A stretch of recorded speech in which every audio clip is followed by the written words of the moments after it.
ओम श्री सीताराम चंद्राभ्यां नमः। वाल्मीकि रामायण महात्म्य। वाल्मीकि रामायण हिंदू धर्म के सबसे प्राचीन और प्रतिष्ठित ग्रंथों में से एक है।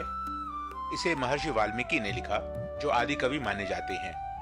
यह ग्रंथ भगवान श्री राम के जीवन, उनके आदर्श चरित्र, धर्म, भक्ति और कर्तव्य का अद्भुत वर्णन करता है। रामायण न केवल एक कथा है, बल्कि यह जीवन को सही मार्ग पर ले जाने वाली शिक्षाओं का स्रोत भी है। यह सत्य, न्याय, प्रेम, त्याग और मर्यादा का संदेश देती है।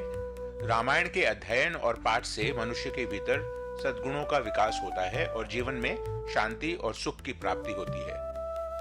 रामायण महात्म्य के विस्तृत वर्णन के लिए हमारे इस प्लेलिस्ट को देखें।